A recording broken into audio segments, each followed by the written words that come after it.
in whenever they come in.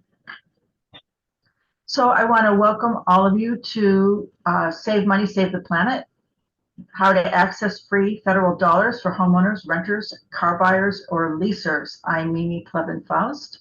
I'm a member of HaLev and the Greater Cleveland Diana Circle, and we're so glad that you're here. We wanted to create this webinar because most people don't realize that the Inflation Reduction Act, which was passed by Congress in August 2022, has unlocked billions of dollars for all of us to use, for individuals, governments, businesses, and nonprofits, to help us save money, to use less energy, and to fight climate change by getting more electrically powered devices into our lives, and by working to make our homes more energy efficient. So tonight we're going to show you how to access potentially thousands of dollars for each of you in upfront rebates and tax credits. There's an amazing website online now called Rewiring America, and we'll be showing you how to use that to help you figure out just what you're eligible for, and even help you plan out what order to make these changes in your life. I also want to quickly thank this program's presenters, my congregation, HaLev, our Climate and Environmental Action Committee, the Greater Cleveland Diana Circle, which is a citywide climate action group of Jews and allies advocating for a just, livable, and resilient world for all people, Beth El, the Heights Synagogue, and Beth Israel, the West Temple. Thanks also to members of the Northeast Ohio Climate Reality Project for joining us tonight, and especially to the group's co-founder, our program presenter, Dick Coyne, who you'll be hearing from very soon. Just FYI, we are recording this event to post online afterward, and we ask you to please stay muted throughout the program, and please hold off putting comments or questions into the chat until Dick is done. Just write them down, on a piece of paper, and as soon as Dick is finished, we'll open up the chat. You can put your Q&A in there, and then Dee Dee will share your questions with Dick to answer that, and we'll have plenty of time for questions. We'll have at least half an hour for questions, if not far more, at the end of this program. So now my Diana Circle colleague, Dee Dee Wolin from Beth El, the Heights Temple, and many, many other climate action groups is going to introduce Dick, and then we'll get started. Thank you. So our speaker tonight is Dick Coyne. Dick is a member of the Climate Reality Project, Third Act, which is an environmental group of elders in the country, and also a master gardener. He has electrified his house and environs, all his equipment and everything that he uses. He's put up solar, wind, and he has geothermal energy. He's giving talks around town about how to access rebates through the IRA for upgrading your home and car to more sustainable options. So, Dick. Oh, thank you. I'll share my screen here real quickly, which means all of you disappear. So if something isn't working right, somebody give me a shout out. Okay, and first thing I want to share is obviously the PowerPoint.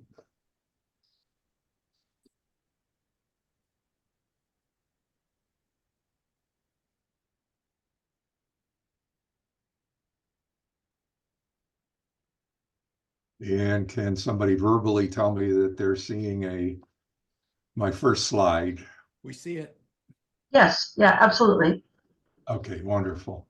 I want to thank everybody on this call for their interest in the Inflation Reduction Act and sharing and learning how we can use the Inflation Reduction Act to fight climate change. And I'm going to start with just a couple slides to show how my wife Cindy and I have electrified our home and transportation starting in 2004. So it's just 2 slides covering 2 decades.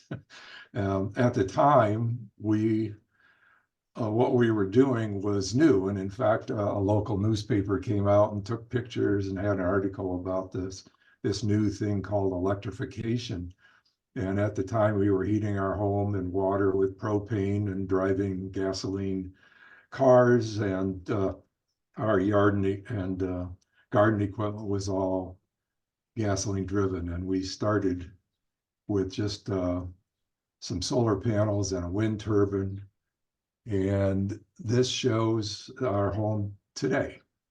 And we are 100% electrified with the exception of a diesel Kubota that I use mostly for digging holes and snow removal, although I do have electrified snow removal equipment too. But we have the solar PV, which is in the upper left, and the geothermal heating and cooling. And this unit also heats our water.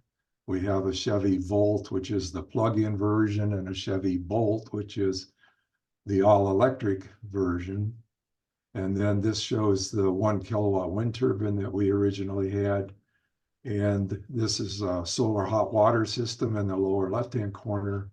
In the middle are some vintage 1970 Electrac garden tractors, which I've been maintaining for a few years, or at least mostly maintained.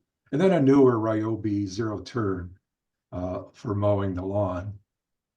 And then this shows some of the miscellaneous electrified equipment like hedge trimmers and snow blowers and trim mowers, chainsaws. And again, we started this transition in 2004. And if you're relying heavily on the IRA, not to worry, because most of it is in effect through 2032.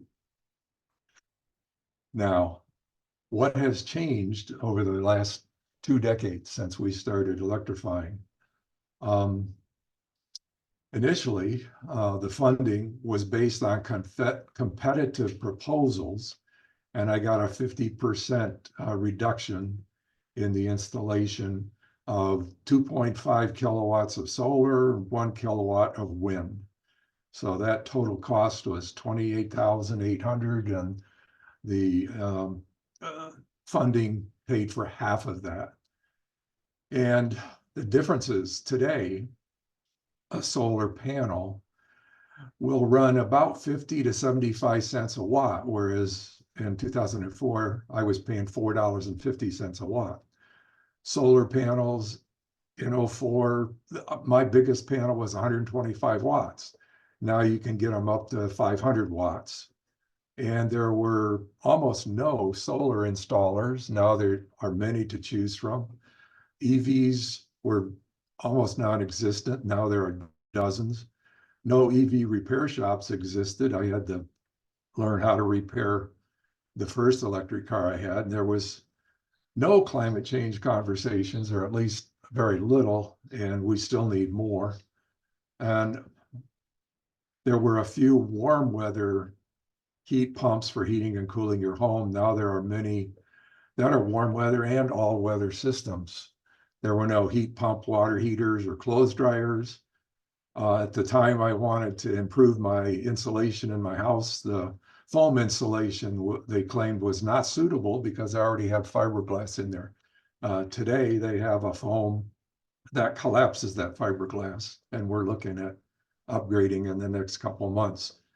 And there were few utility wind and solar farms, which are now rapidly growing.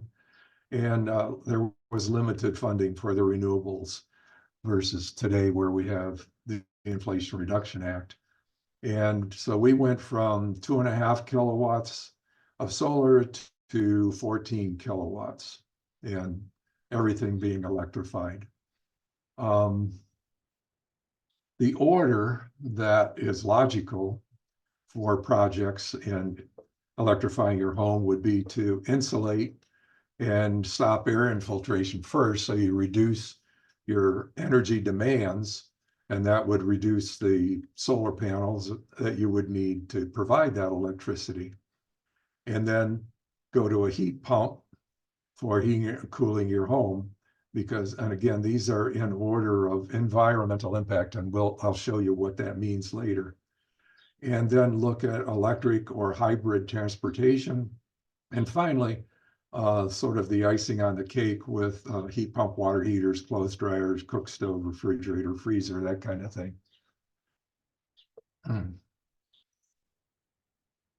My fundamental views can be stated in these three statements. And the first one is climate change is caused by humans burning fossil fuels, cutting trees, and tilling the soil. Second is have conversations and the neighbor effect. These go a long way to taking action and getting others to take action and avoiding the worst of climate change. I am 1000% committed to these first two, and I know they are real. The last one, I'm 1000% committed. I'm hoping it is real. And that is that we have the technologies to stop climate change while maintaining our present standard of living and making an equitable transition to renewable energies. And the question is, do we have the willpower? And only the future will tell. A reminder of why we have to stop burning fossil fuels. Okay, we're currently putting this is worldwide, 162 million tons of man-made global warming pollution into our atmosphere every 24 hours. It's a huge number. It's almost incomprehensible to me. And a few more slides, I'll show graphically what this means for a homeowner, if you will, or renter, doesn't matter. And one of the impacts, I mean, we could spend 2 hours talking about impacts, but temperature is one of the main impacts. And the carbon dioxide that we're dumping in the atmosphere is increasing the temperature. There's no doubt about it. And this graph shows that the number of hot days are going up and they are getting hotter. In the 90s, there were only a few days that were 1 to 1.25 degrees C above the pre-industrial global average. And the dates are shown there for that average 1850 to 1900. And then the number of days that were 1.5 or higher became last year almost 50% of the days. And you can see by the graph that it's growing rather rapidly. Now, most of us are familiar with degrees F.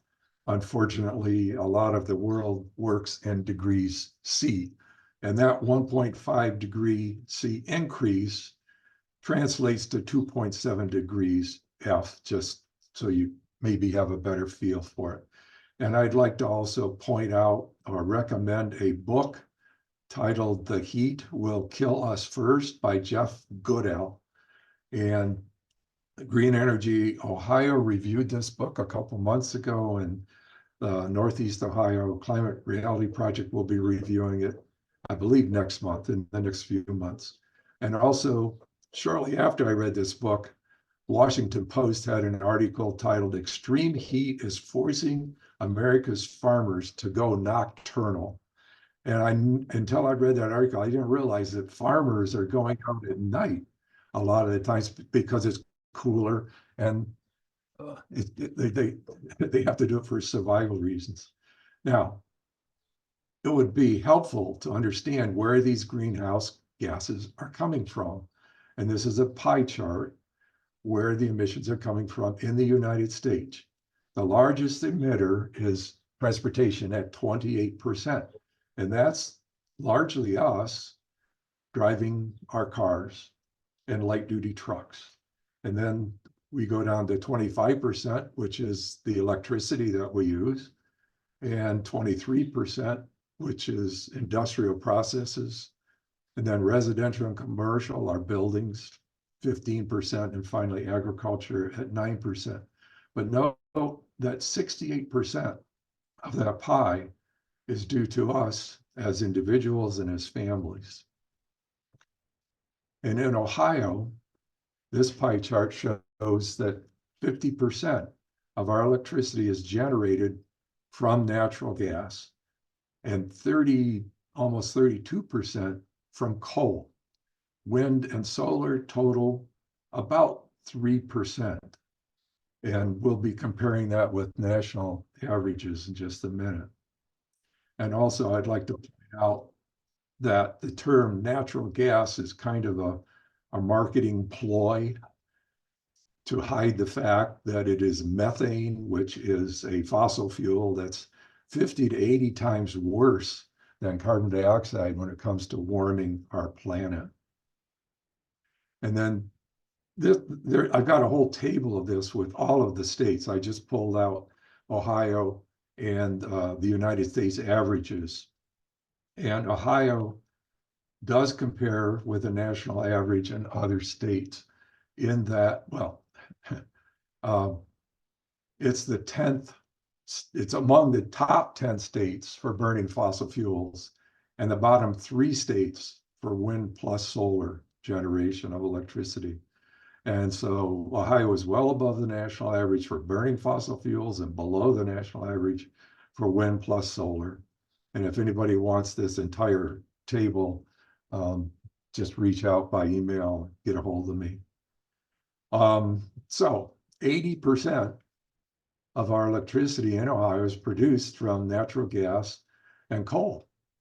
And we have to stop that. We have to stop burning fossil fuels if we're going to turn the warming of our planet around.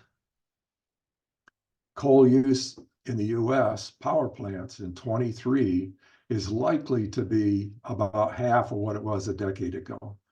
And it was recently reported 173 plants are set to close by 2030, 54% of the current fleet, and another 54 plants by 2040. So we're on the right track. And this is an article from the Sierra Club. It's titled A Tale of Two Coal States. And it talks about Colorado and Wyoming and how, Colorado and Montana, and how Colorado is helping the workers and the communities transition away from a coal funded lifestyle. And they're being successful. Whereas Montana, they're doubling down on coal. And unfortunately, they're going to be suffering because they just can't compete economically. And Colorado is putting millions of dollars, first of its kind state administrative office, toward helping coal communities, whereas Montana is doubling down. And it's a betrayal to talk about leaving coal behind, and they're really hurting their communities. And the key part of this is cooperation with government entities and the public, and Colorado has been doing a good job of it. And you have to ask the question, how's Ohio doing on helping with transition from fossil fuels to renewable energies? And if House Bill 6 and other shenanigans in Columbus is any indication, I would say we are not known for making this transition equitable and fast. And then worldwide, wind is producing about 12% of the electricity generated. Ohio is behind the world at only 3%. And a lot of that is because of House Bill 6 and the associated graft and corruption that occurred and the restrictions that they have put on wind and solar. Now, if you look at the wind generation globally, that green bar is North America, and it is growing along about the same rate, maybe a little less than Europe, but China, Asia Pacific, it is growing even faster, and we could learn something from the Chinese governments and what they're doing with renewable energies, and hopefully we will speed things up. The global share of electricity generation from fossil fuels and solar and wind are shown here. And it is expected by 2030, about 40% of the electricity will be generated by fossil fuels and about 35 or 40% by solar and wind. So we're going in the right direction. We just need to speed things up. And we are also targeting a net zero by 2050, where we put no more carbon into the atmosphere than we pull out. And so we're making progress. And I already mentioned we're targeting net zero by 2050, but what else? What can we do as individuals? Well, 43% of our carbon emissions come from our homes and vehicles and our lives. So if we were to transition to renewable energies, that would go a long way toward getting our emissions down and reducing the impact of climate change. If we buy an appliance today that uses fossil fuels, it's going to probably be around for 10 years. So it's going to be contributing to the problem for that length of time. It also commits us, in many cases, to continue to pay higher utility costs. Gasoline is going to get more expensive. And so the moral of the story is to transition and do it as quickly as you can. Rewiring America estimates that we're going to have to transition about 1 billion machines. And quote, machines is kind of a generic term that covers a lot. Cars, water heaters, heating and cooling systems, stoves and dryers. So when you think of machines, don't think of, drills or something, and that's 50 million machines a year for the next 20 to 25 years. And that's a heck of a lot, but it's doable and will reduce our utility bills and fight climate change. So it's definitely worth pursuing. And here's a couple of inspirational quotes. I'll just leave it to you to read them. I don't need to read them, but it's important for us to view our carbon footprint as significant. And your actions to minimize your footprint will help influence others and promote change. The neighbor effect.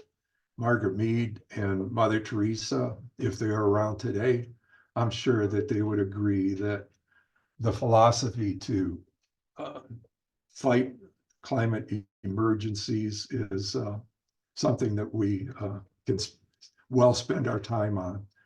Again, 42% of all emissions result from decisions we make at the kitchen table. And the IRA provides a potential savings of $1,800 a year on your utilities and a $10,600 bank account for acquiring, transitioning, and going to renewable energies. So how does the IRA climate law reduce emissions? Well, here's 10 areas in your home that the IRA is focused on. You can, if you can't put on solar panels, you can at least purchase renewable energies generated from solar and wind. You can upgrade your electrical service so that you can utilize the other items that are shown here, such as the heat pump for heating and cooling your home, and you're heating your water, cooking your food, drying your clothes, your electric vehicle, your charger for your electric vehicle. And then you can add the solar PV panels and home storage batteries. So those are main focuses of what we're talking about today. The IRA is much broader than this, but we're kind of limiting the scope tonight. And if you go to the Rewiring America calculator, and we're going to do that later on, so we'll show how that's done. The incentives are shown in these 8 icons, and I won't say we'll go through in detail all 8 of these, but we will look at some of them. And this table shows the impact of 4 of these transition technologies. And the solar panels would decrease a typical home's carbon dioxide output by a little over 4 metric tons. And the next one is actually the heat pump for heating and cooling your home, which is 3.4 metric tons, the electric car, 3 metric tons, and heating your water with a heat pump would be about 1 metric ton. and we'll get into a little bit more on that. The far right two columns, the federal rebates and tax credits, we'll get into when we talk about the Rewiring America website. Now, summarizing that last screen, if you go to the right-hand side, the blue bar is before change, and that's for the 4 technologies that were listed on that table. And then the orange is after change, and the gray is the annual savings. So a typical home, if it took advantage of these 4 technologies, would reduce their carbon dioxide output by about 11.5 metric tons of carbon dioxide every year. 1 metric ton of carbon dioxide would occupy a cube about 27 feet on edge. And so we're, with these technologies, getting rid of 11 of those per home per year. And now some of these numbers kind of make sense, and you can associate it with an individual home. Annually, 124 million households emit 2.4 billion metric tons of carbon dioxide. Is it any wonder that we're causing a carbon dioxide imbalance that is warming the planet? So let's look at solar panels. And they can be installed on many rooftops. And for those households where solar panels can't be installed, renewable energy options are available, such as the community solar. And it's a little, I think, a bit of a misnomer to say rooftop, because it could be in your yard, like this installation. And typically, when somebody puts in solar panels, they are targeting reducing their electrical consumption by 90%.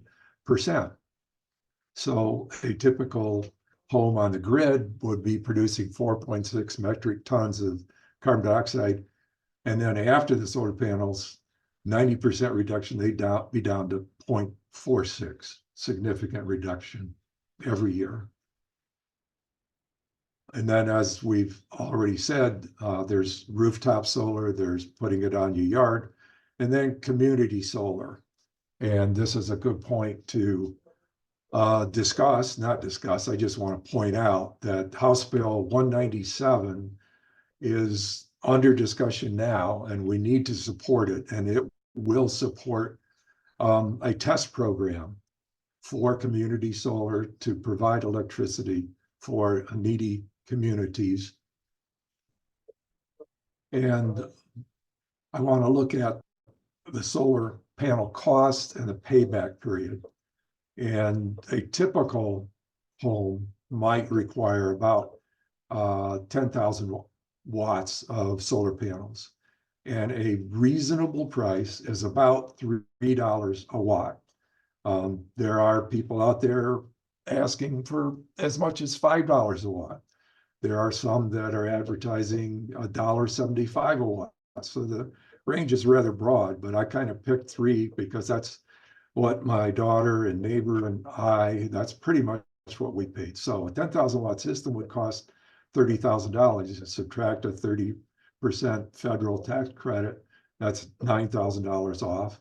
If you lived in Illinois, you could also get a solar renewable energy credit of $10,000 off, which brought their system down to $11,000 and a payback of 6.7 years. Unfortunately, we don't in Ohio have this SREC or solar renewable energy credit anywhere near that value.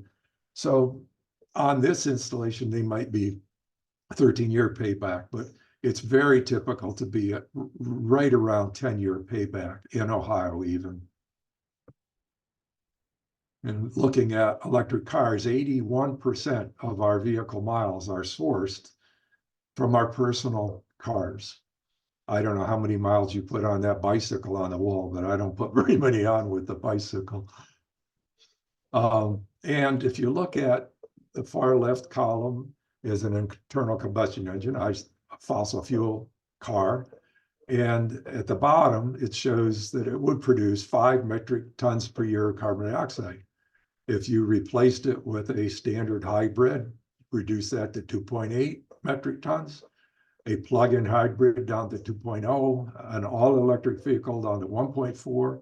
And if you had solar panels, I don't know why that number is not 0, but it's 0.63. So those are the benefits that you can get by electrifying your transportation. The United States in 2022, new car sales, electric vehicles were 9% compared to Norway and Iceland, which were 90 and 72%.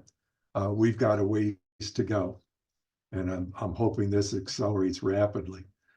When you include hybrid cars with the electric cars in 2023, the new sales were 16% in the US, and fossil fuel cars were 84%. If you look globally, North America is, okay. My colorblind eye went kind of flip-flop here. China, which is what I was expecting, they're growing the fastest. They have the most electric cars, followed by Europe and then North America. So we've got a ways to go. And then if you look at global sales of electric cars, the projection is by 2030 that will be in the range of 60 to 80% of new car sales being, these are electric. And then there's a vehicle purchase phase out in some states by 2035. And I'm anxious to see politically how many of these succeed. But this graph projects that by about 2038, electric vehicle sales will exceed sales of internal combustion engines. And if you look at the tax credit for new electric vehicles, the maximum is $7,500. And there are some limitations that can't be too expensive for cars, 55,000, trucks, 80,000. And they must be made in North America, but you'll see that this is kind of flexible. Battery materials must meet certain geographical requirements and so on. And starting this year, those credits were delivered at the dealership. You didn't have to submit your tax forms and wait. So that's a good thing. And there are income limitations, which are shown there. And this shows some of the typical new electric vehicles that are available. I indicated that we own a Chevy Bolt, and they have stopped manufacturing the Chevy Bolts, but they are still available, and I've seen them priced as low as $26,500 and $27,800 for the EUV. Those are very reasonable. And the Tesla Model 3 is getting down there, and I've got a slide talking about used Tesla 3s, which is very interesting. But the bottom line is in 2004, I didn't have any choices. I bought an electric car that was built by MIT. They probably only built 1,000 of them. And I wouldn't recommend stretching your dollars to buy a technology that was that unproven. These are proven technologies. Advantages to leasing. I mentioned that if you buy a car, it has to be manufactured, has some manufacturing capabilities in the United States. If you lease, that's not necessarily true. And your income level doesn't matter. So you can, if you lease, you get some advantages. It opens up the cars that are available to you. And let's see. Oh, yes, the last item was there's been a significant price reduction. And for those people who bought at the higher price, they're kind of feeling bad because the value of their car or truck went down. Whereas if you were leasing, it really doesn't hurt you at all. And I mentioned that the used Tesla 3 actually is costing less than the average of all used cars. And that's just amazing to me. And we are looking at this to maybe replace our Bolt because it charges a lot faster. And then as far as used electric vehicles and plug-in hybrids are concerned, I've got the Chevy Bolt EUV showing 21,990, a Chevy Volt, which is the plug-in hybrid, about 16,000. And then I threw in the Volkswagen for a couple reasons. One, you think it's made in Germany, but in fact, it qualifies. If it were a new car, it would qualify for the 7,500. But for a used car, the limit is 25,000. And this one's at 25,590. And if you look right in the middle, you'll see a little symbol that says EV credit. The first two are available, the credit's available, but not on the Volkswagen. And that's because it exceeded the 25,000. Maybe we could talk them down to 25 and get the credit, I don't know. So as far as used vehicles, the maximum is 25,000, tax credit is 30%, up to 4,000. The credits available at the dealer. There are lower income limitations shown there. As far as the value of an electric vehicle versus an internal combustion, even without the $7,500 federal tax credit, EVs are a better value. And this shows even with a cash price for the Bolt EUV of $33,677, you'd knock off the 7,500, you're down to 26,177 versus 30,000 for the Nissan Rogue. And then the 5-year costs are about 11,480 for the EUV and 19,000 for the. So in the final analysis, it's $12,000 less over 5 years to own that EUV, which more than covers the 7,500. So do both. And then we can look at heat pumps for heating and cooling our homes. There is air source heat pumps and ground source heat pumps, and they are the best way to heat and cool your home. And unlike a resistance electric heater that produces heat, a heat pump extracts heat from the air or the ground and provides 3 to 5 times the heating and cooling of these old resistance heating technology. And that's true for heating your water and drying your clothes also. It says, now the basic principle of a heat pump is an air conditioner that you can run backwards. So in the winter, you're taking the air that's outside, you're extracting heat out of that air, even though it's very cold, as cold as minus 22 degrees F. You're extracting that heat out of the outside air and putting it into your home. And then in the summer, you're doing exactly the opposite. You're taking heat out of your home and putting it out into the air or into the ground. And there's very different variables on how much heat pump systems can cost.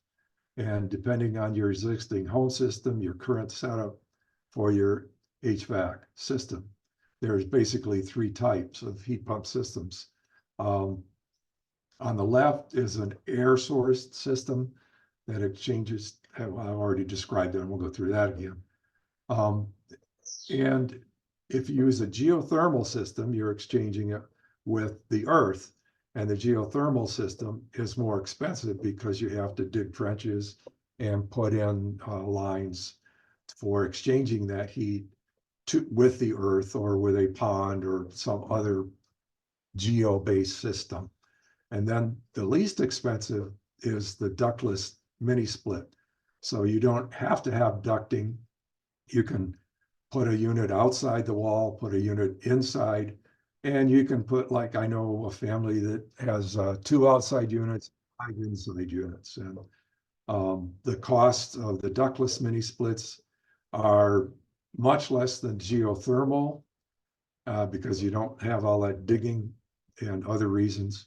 And we'll get into a little bit, because I know I've been hearing quotes of $60,000 versus 25,000 or 20,000 maybe for a gas-fired furnace, and hopefully we'll get into some more details on that. But if you are using a methane heating and cooling device, you're putting out, the average family is putting out 6.9 metric tons of carbon dioxide a year. If you use the electric heat pump and electricity off the grid, it's down to 3.5. And that's today's grid, with 80% coming from fossil fuels. That number will be coming down as we replace the grid with more renewable energies. And then finally, the electric heat pump, if you have solar, down to 2. So a savings of a little over 4 metric tons per year with that heat pump. And this was a graph I was very pleased to see. For years, I had a very hard time convincing people that a heat pump was going to be more economical than natural gas. The reason being is, for years, natural gas was very close to the heat pump. But lately, since about, I don't know, 2021, the electric heat pump cost of operation is lower than anything. Natural gas is still down there near it. And then propane, which is what we were using at the time, it was costing us $2,800 a year to heat our home. When we put in the heat pump, that went down to about $800 for all of our electric needs. So that $2,000 paid our system off in about 9 years. And then you've got fuel oil and electric resistance coming in as the most expensive. And these systems do work. This is an article about Maine and how they love their heat pumps, even though it gets very cold in Maine. And then rebates, incentives on heat pumps. The Energy Star website is a very good source for information on this. And they talk about 30% credit up to $2,000, which is now up to $8,000. And I'm a little uncomfortable with the details of that as of yet. But it's critical that you confirm that the heat pump is Energy Star rated and therefore qualifies for the tax credit, and make certain that it's designed for cold weather. What you'll see, you go on eBay or any place on the internet, and you'll see a low-cost unit. And if you check how low it will go and still heat your home, it might go down to 5 degrees F. And then you go to the next expensive one, it'll go down to minus 22 F. And so that's what you want for Ohio. Maybe Alabama, you can get by with a cheaper unit, but not here. And then this is the a screenshot of the Energy Star website. And it talks about the credits. And it also gives the tax forms on the right-hand side there, Form 5695. And there's a lot of other technologies that you can dig into on the left-hand side. So that's a real good site to get into. Then looking at heat pump water heaters, this is a very upscale installation, because they're bringing air from outside in and they're ejecting that air outside. That's not always done. Matter of fact, probably most of them, they don't do this. But if inside air is used, the air will be cooled and dehumidified. And in the summer, that's great. In the winter, it's not so great. So maybe you rig up a system where you vent during the winter, so you expel that cold air outside. And the principle is the same. You've got the red outside air coming in, the heat pump pulling heat out, putting it into the water, and discharging the cold reject air. And this shows a Rheem heat pump water heater at Home Depot for $1,753. There are 110 volt and 200 volt systems available, and make sure the unit is Energy Star rated. And an electrical upgrade might be needed. For example, if you don't have a 240 volt circuit on your panel, you might have to add that. And utility rebates are available. And this is, I believe, First Energy's site, the heat pump, water heater rebate. And this is above all the federal tax credit. And you'll just get a check. You proof of purchase, send it in. They send you a check for $750. And similar rebates are available for clothes dryers and clothes washers. And generally they have to be Energy Star. That doesn't mean necessarily that they're heat pump. So for the water heater, a methane water heater is going to put out a little over 2 metric tons of carbon dioxide per year. The electric heat pump on the grid, 1.2, and then if you've got the solar panels or you're purchasing renewable energies down to 0.67. So savings of about 1.5 tons per year. And the other high efficiency, low emission appliances would be the clothes dryer, electric oven, electric stovetop. And I focused on the dryer because this is probably going to be our next purchase. The neat things about it, one, it runs off 110 volt typically. 2, there's no vent required, so you don't have to worry about lint building up and catching fire. And probably not as useful today as it used to be when people ironed their clothes, but it generates distilled water that you used to use in your iron. I use a little bit of distilled water for my solar hot water system, but other than that, not a big deal. And then the appliances, typically, well, we put in a old-fashioned induction oven and cooktop at the farm, and I did that as opposed to the induction stove. Excuse me, the induction stove. The cost was a lot less, and the cost of operation is almost insignificantly more. Now, there are benefits to the induction stove that, well, even the resistant stove, you're not going to get carbon monoxide, nitrous oxides, no greenhouse gases, no particulate matter, no fires or explosions that you might get with with gas. So those are benefits. And then when you talk about the induction stove, the burner doesn't really get hot, just the pan gets hot. Unfortunately, you have to replace your pans unless you happen to purchase magnetic pans, and then good to go. Okay. Rebates and tax, the biggest tax credits. Now, we've talked about the heat pump, the water heater, cooktop, stove, and the dryer. There's also money for improving your breaker box, electrical wiring, and weatherization. And there's also some other items that we're not going to get into here. Now, an example of rebate restrictions, each state might be different. So you have to take this somewhat with a grain of salt, but this could be exactly what Ohio is going to issue in 2024 or 2025. And low income households, which are designated as less than 80% of their area median, they get the full 100% rebate. If you're in the moderate income range, which is 80 to 150% of the area median income, you get 50% of that rebate. Well, how do you know what your area median income is?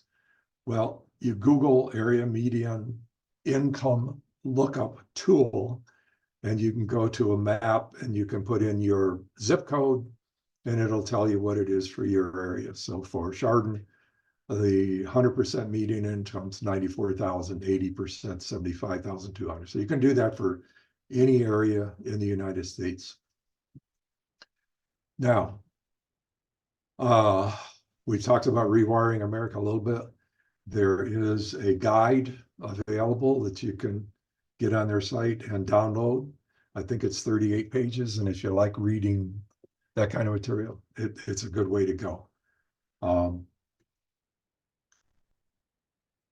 Mary Beth Name is providing a monthly factoid regarding the Inflation Reduction Act under the Third Act, and they're being published in the Third Act monthly newsletters.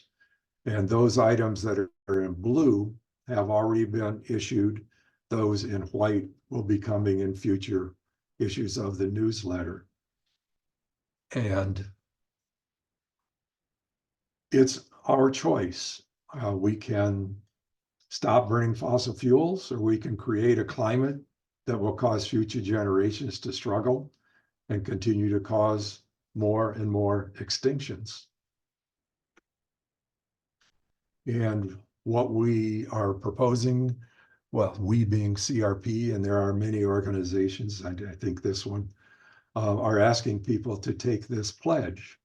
And it's, as my home appliances and vehicles reach the end of their useful life, I pledge to be ready to replace them with electric alternatives and to encourage my family and friends and community to do the same. And when the chat is open, if you feel so inclined, I would encourage you to just say, I pledge, and keep in mind that you're going to check out these alternatives. And these are some calls to action that have been discussed in some conversations lately. I don't know what the details are as of yet, but it would be a good thing to contact the Ohio Department of Energy Development, encourage them to finalize the rebate program. There's only a couple states that have finalized them, and Ohio has received $5 million to finalize it. There'll be $245 million available to distribute, and it would be great to get that out so people can start transitioning. And contact the Public Utilities Commission and encourage them to refund the energy audits that existed before House Bill 6. And then contact your legislators in favor of House Bill 197 on community solar. When chat is open, if you would put your questions and comments in the chat, that would be great. And previous questions were, at least the ones that I highlighted, geothermal heat pumps are very expensive. Are they worth it? Air source heat pumps cost less and are nearly as efficient. And there's a lot more discussion to be had on that topic. Aren't VWs made in Germany, and do they qualify for tax credits? Actually, they do. They make enough of them, enough of the parts in the United States that they qualify. When will rebates will be available? Yeah, we'd love to know. We're going to advocate speeding them up. How can I find honest vendors and installers? Yes, the quest for the honest and lower cost installer and vendor. We're hoping to get a list of vendors that we can share with others. And let me look at the IRA factoids and IRA calculator, and I'm going to stop sharing. Well, first of all, I'm going to go to this link, which is to one of the factoids, and that tiny URL at the bottom in purple, if, well, we'll put that in the chat, and that's what I'm going to go to as soon as I quit sharing, and we'll look at what the IRA website looks like.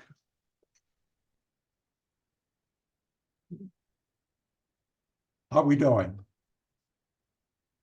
Did you say you were going to go to that site, or? Yeah. I just wanted to kind of pause and make sure, I wasn't just talking to myself or. Okay.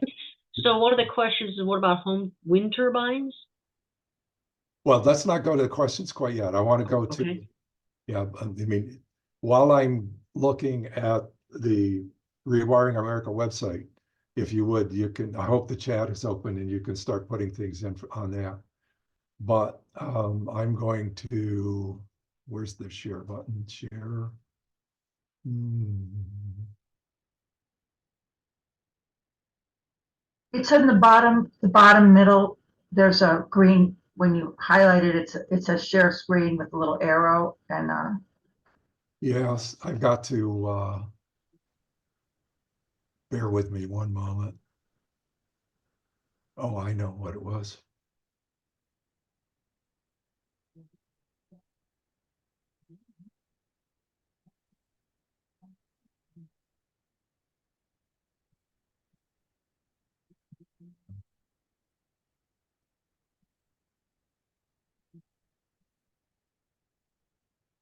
I'm going to pull up this link.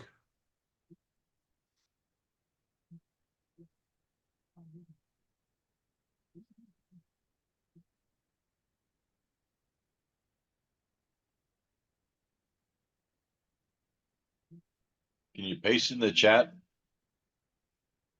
Oh, shoot. Having trouble getting to my link.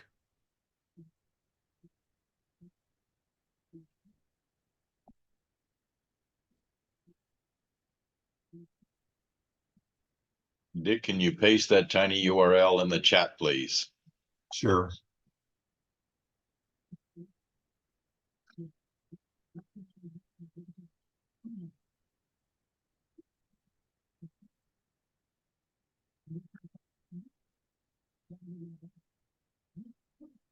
Now, if I can just get back to my browser so I can put it into the browser.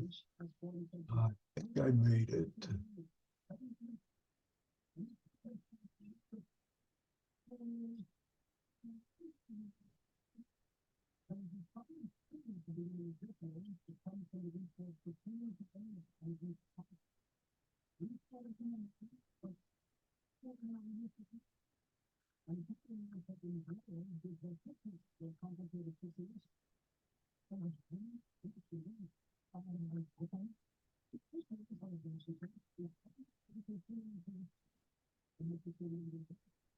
Okay, you should be seeing a practical guide to the Inflation Reduction Act. Is that true?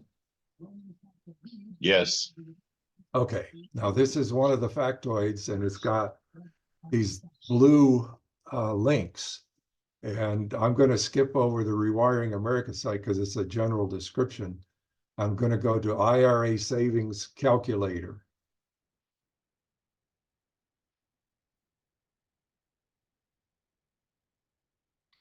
And it discusses how much you can get in electrification incentives.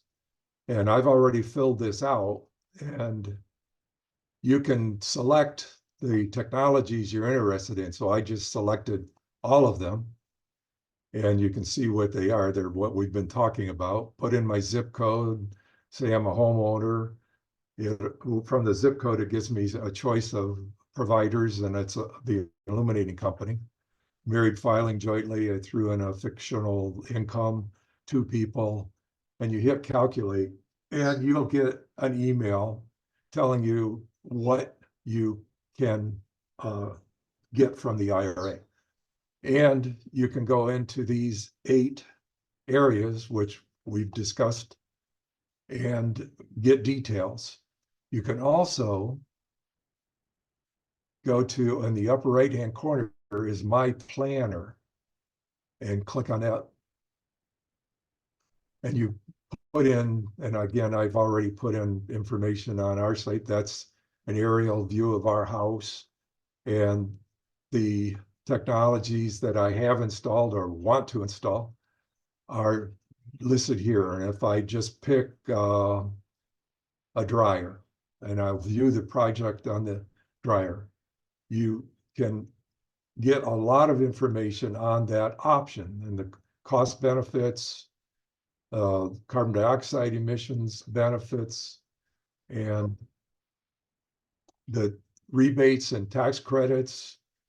And if I go to utilities and I prick First Energy, it does talk a little bit about those incentives that are available from First Energy. State, it's not going to have anything because they haven't started the rebates yet. Federal, you're going to get 850 off if you have a tax liability. And then that's credit, not rebate. The rebates it shows down here, you can expect in 2025. So that's just what you can get from that section of their site, an example. And then I already did that calculate. Okay. And you can do the same thing here. We get more details. I'll pick cooking again, rebates late 24 or 25. And it gives you all the details that you need to select, learn whether you're eligible or not, what the rebates or credits might be, and so on. So I'll just leave it at that without getting into more details. And I'm going to stop sharing. And if you want to go through, I want to point out that Steve Bagstad is probably well prepared because he was going to give a talk today about the class that he's been taking on the Inflation Reduction Act. And Steve, I apologize for this interruption, and I'm thankful that you're here. Please, if I've said something wrong, don't hesitate to interrupt and correct, okay? So the first question was about home turbines. I think you said you have one. Yes. But I skipped well, what is the question? it just says, what about home turbines? What about home turbines? I mean, they're not practical in some areas, I would assume. Are they? Or the issue for me has been maintenance. And I probably have had 5 friends with wind turbines. I'll include myself and say 6. I still have a wind turbine, but at the moment it's not up because my pole that the turbine is mounted to is damaged, and I'm ready to put it back up, but I haven't quite done it yet. The other 4 people, and 1 person has theirs up, has had it up for years. The other 4 people, they've torn their systems down. They just said it's not worth my time, and it was just a maintenance headache. And if you're debating between solar panels and wind turbines, I would highly recommend the solar panels because they're much easier to maintain. If there's specific questions about the wind turbines, email me, and I can share my 20-year experience with the 3 wind turbines that I have had. and here's a good one. Is there a maximum allowable tax credit per year? There are, and they differ. 3,000? They differ. It depends on the categories. And Steve, I don't know if you know any more specifics on that. I don't want to put you on the spot, but if you do. Yeah, I don't remember the exact numbers, but some of the things you can only claim so much per year. So yeah, you have to be a little bit careful. If you do a whole lot of things in 1 year, you could find yourself unable to get some of them. So, but there's rules about it. Some do allow carry forward, so you wouldn't really lose it, just that you wouldn't be able to claim it for that year. You'd have to carry it over to the next year. So that can be a little tricky. Mm-hmm. Thanks, Steve. Okay. And the question of is, if the ductless mini split heat pumps are so much more affordable, why are they not the first one to go to? Now that hasn't been my experience that they're affordable unless you're going to install them yourself, right? I mean, if you go to a HVAC company, their quotes that they're giving people are very expensive. Well, I looked at a mini heat split for the farm, and I got a quote, and a unit that I could buy for $1,800. They wanted a total of $6,000 installed. So that was $4,200 for the installation. And that was to heat and cool a 1,350 square foot home. I suspect that quotes for geothermal that are in the $60,000 region are much more square footage and much more higher BTUs. But why isn't the air the air source heat pump the first one to go to? I honestly think that they are. But in 2007, when we had our geothermal put in, the air source heat pumps were not anywhere near as efficient as they are today. They just wouldn't go down to low temperatures. But today they do, and I'm very pleased that the air source heat pumps are affordable. And yeah, do it yourself is by far the least expensive. And finding a vendor, an installer that won't try and take his share and yours of the rebates and tax credits, that's kind of been a hurdle. Right. Yeah, the other, I could add on that particular question, the ductless mini splits, I sort of had some experience with this because we ended up retrofitting my son's home in quite an old house, like 200 years old in Western New York, or Eastern, excuse me. But anyway, and it ended up going half and half. The downstairs ended up going with mini split systems, and the upstairs ended up with a single unit, a central unit that, because they had existing ductwork up there. So, so it's basically a question of, do you have ductwork or not, essentially. And if you have ductwork, it's going to almost invariably work out better to use a central system, simply because you get better distribution of the heated or cooled air in the house.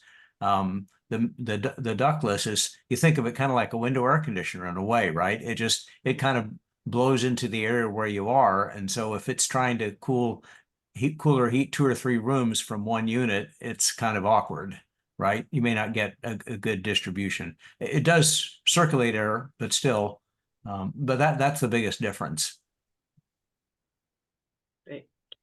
So another question is, as far as selecting renewable energy sources on the free market, there are concerns about renewable energy credits are greenwashing. Can you address that?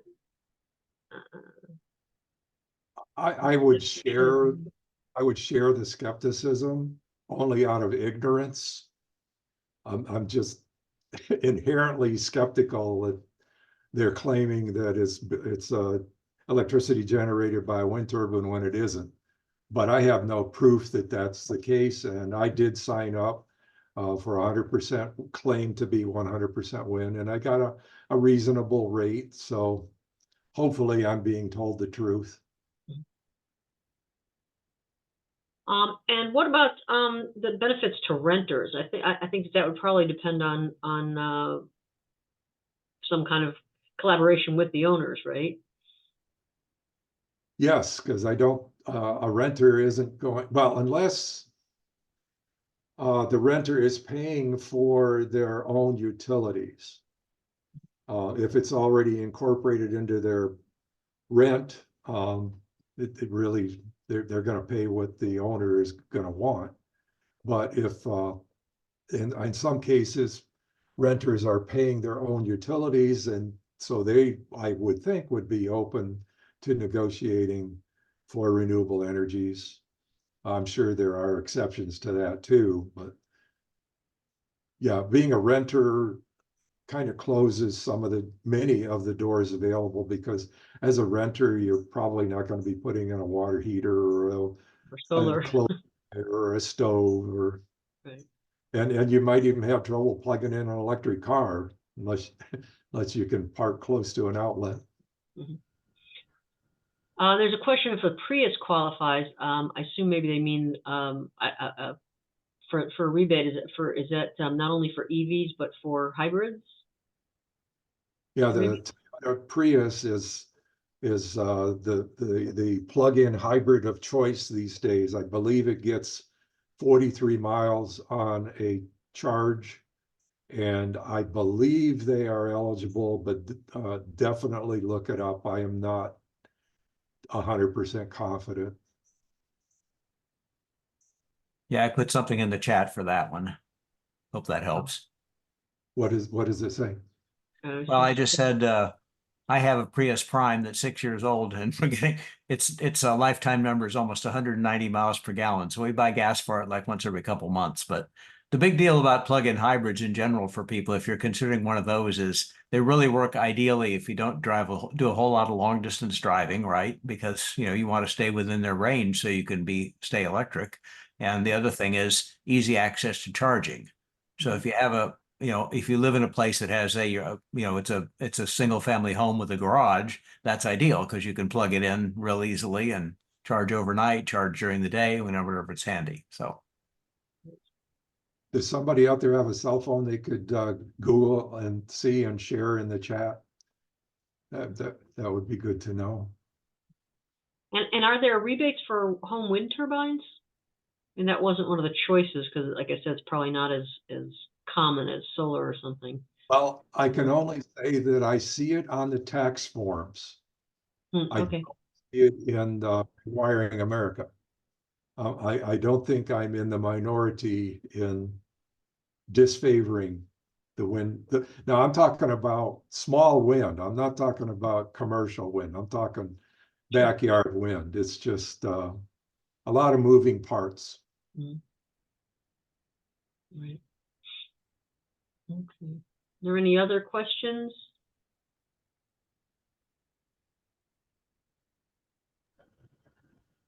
Well, I wonder if I could just add a quick comment, if I may.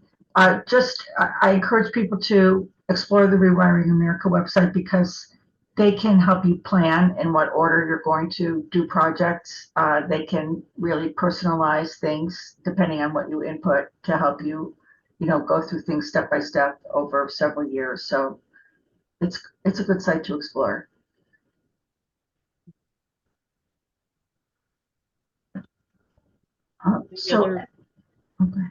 Any other comments or questions?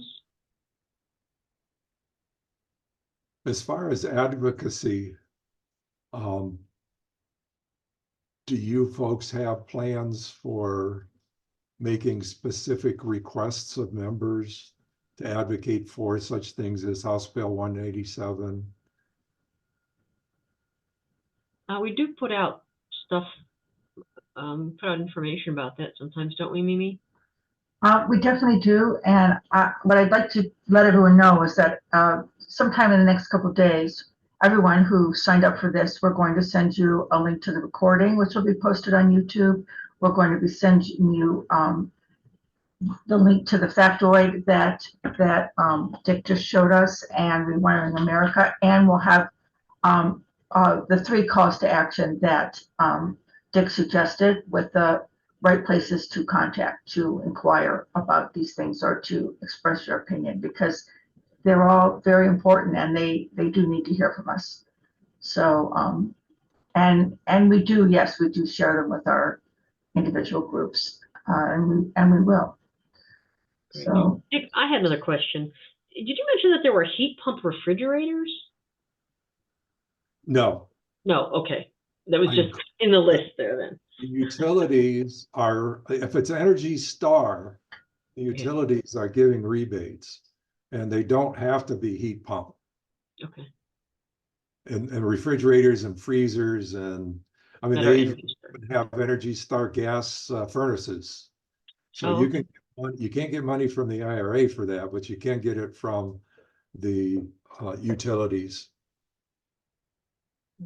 By the way, as far as the energy inspections. Hold on one second. Sorry, a call came in and I have hearing aids and I couldn't even hear myself. What was I talking? Yeah, the home inspections. One of my friends had it done when it was still funded by PUCO, but it was done by a gas company. So guess what all the recommendations were? It was to replace with gas-fired appliances.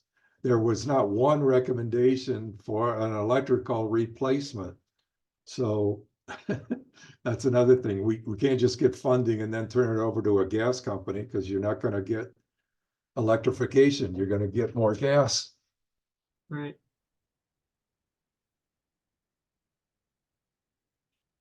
I like to say I'm experienced but not certified for installing one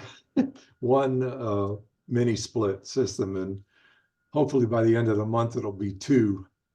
And it's not that hard if you work with wrenches and screwdrivers and stuff pretty well, and know a little bit about electricity, and you can get on a YouTube video. You can learn how to install one. The one drawback is if you install it yourself, all but the Mr. Cool violates their warranties. You won't have a warranty. Mr. Cool still provides a warranty even though you do it yourself. Everybody else, you void the warranty. One way around that is to find an installer that will certify the installation. And we had one that would do it for $250. But then he started to want to do a nitrogen pressure test, and he got up to $650, and we said, the heck with it. We just won't worry about the warranty. So Dick, there's another question. Are there credits or rebates for electric lawn mowers or leaf blowers? I haven't seen any. I haven't seen, no. So it's really for homes and cars. What I have done is I've lucked out, and friends they'll buy a series of lawn equipment, battery powered, and then they'll say, oh, there's a better one, and they'll give me their old stuff. So when you see that picture of all the lawn care equipment, about half of that was given to me because they upgraded. Didi, I think Ed had a couple of questions in the chat. Oh, I see that Toyotas qualify for lease only. So the purchase apparently is, they don't qualify for purchases. Yeah, I asked how was your transition from propane to geothermal? What do you like about it or not like? Well, that was in 07. And for a number of years, I was using a pellet stove during the day. And then I would just rely on the geothermal to keep the house warm at night. But the last couple of years, well, last year, I only ran the pellet stove about 10 minutes to make sure it was still working. The whole year was basically, the whole winter was using the heat pump. We like it a lot. The maintenance has been pretty minor. I had to replace one pump. I had a leaking valve. I think that was it. And the nice thing about our unit is it also heats our water too. Now the one drawback is if I lose my water, I lose my heat. But that's why I still keep the pellet stove, because it'll keep us warm and keep things from keep our water lines from freezing and so on. I will say that I know people that they like that hot air coming out of a forced air vent, and the heat pumps, it's not hot air. It's a few degrees above ambient temperature. So at times it might feel cool. We don't feel it, but I have heard people say that it's more comfortable with a forced air gas-fired furnace.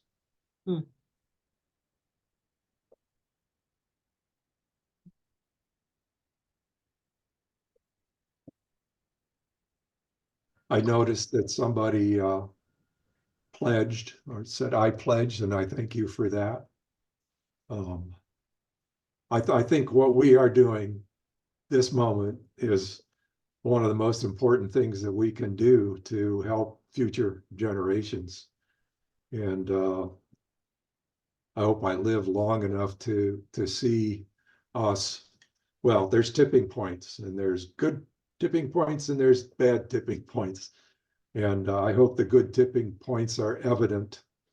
And if you folks know what the Keeling curve is, it's the carbon dioxide in the atmosphere, started about 1957 in Hawaii, and it's been going up and up and up. And as of now, it's not slowing down. And if I live long enough to see that turn around, I will be very happy.